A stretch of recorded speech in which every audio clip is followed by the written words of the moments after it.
मैं दुर्गा सिंह बैस आप सबका स्वागत करता हूँ।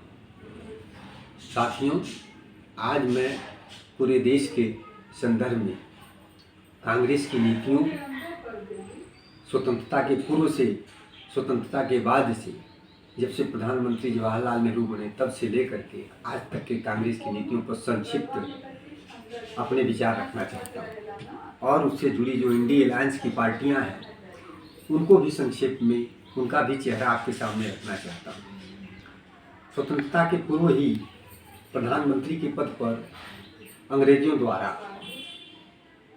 जवाहरलाल नेहरू जी को प्रधानमंत्री नामित किया गया और उनके प्रधानमंत्री बनने के बाद से गांधी जी ने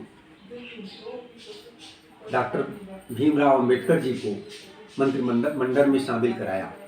मंत्रिमंडल में शामिल होने के पश्चात संविधान सभा की जब नियुक्ति हो रही थी तो संविधान सभा के सदस्य के रूप में गांधी जी के दबाव में नेहरू जी ने डॉक्टर भीमराव अंबेडकर जी के नाम को शामिल किया, जबकि नेहरू जी ऐसा नहीं चाहते थे कि डॉक्टर भीमराव अंबेडकर संविधान सभा में सदस्य के रूप में शामिल हों। लेकिन गांधी जी ने ये कहा कि भाई एक पढ़े लिखे विद्वान दलित चिंतक हैं, देश के बारे में उनका एक अच्छा खासा अनुभव है, उस अनुभव को संविधान सभा में रखना, उनके विचारों को शामिल करना ये देश हित में है, इसलिए संविधान सभा में बाबा साहब डॉक्टर भीमराव अंबेडकर को होना चाहिए।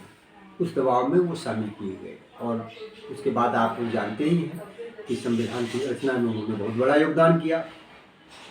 लेकिन मंत्रिपरिषद के में जब वो शामिल थे तो प्रधानमंत्री द्वारा उनकी घोर उपेक्षा की जाती रही, उनके अधिकारों में बराबर कटौती करते रहे, उनका हृदय विदारक अपमान किया गया, जिसको वो सह नहीं पाए और मंत्रिपरिषद से इस्तीफा देके बाहर हो गए। लोकसभा चुनाव भी लड़े, जिसमें कांग्रेस ने उनको हराने का पुरजोर कोशिश किया और कांग्रेस चाहती थी हमेशा कि लोकसभा में इनकी उपस्थिति कभी न हो सके।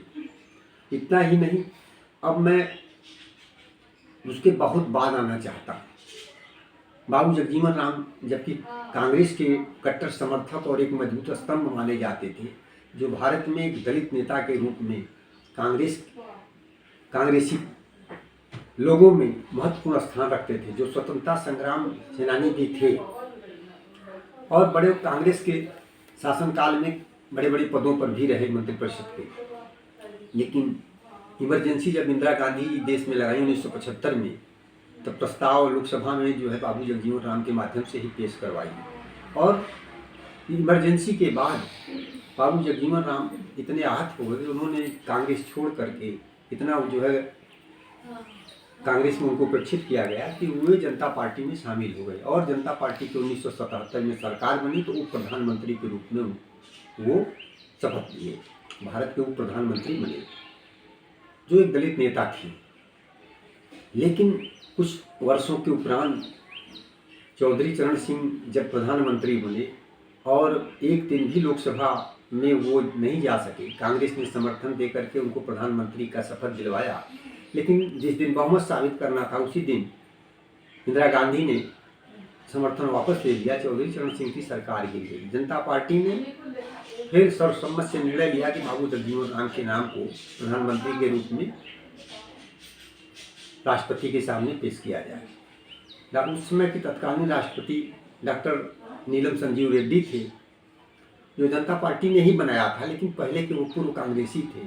इंदिरा जी ने उन पर दबाव बना करके चाहे जिस भी माध्यम से जो है कि लोकसभा भंग करवा दिया।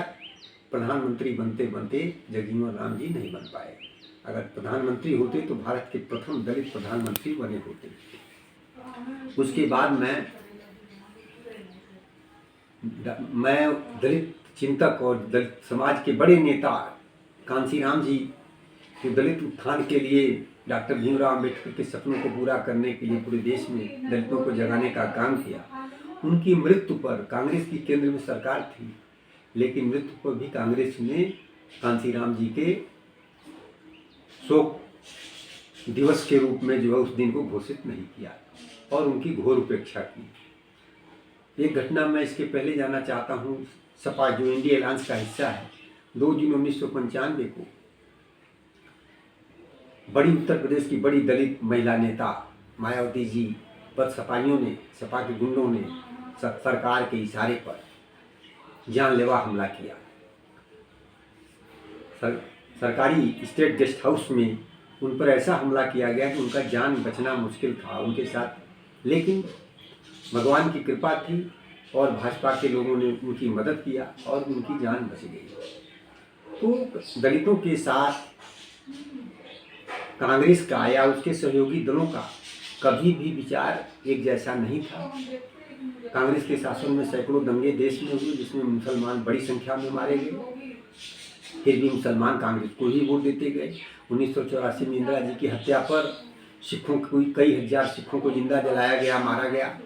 उसके बाद भी सिख कांग्रेस को वोट देता आ रहा है और इतना दलित उपेक्षित रहा और कांग्रेस ने समय हमेशा सदैव दलितों की उपेक्षा की, उनके साथ गैर बराबरी किया। उसके बाद भी दलित समाज कांग्रेस के वोट देता आ रहा है।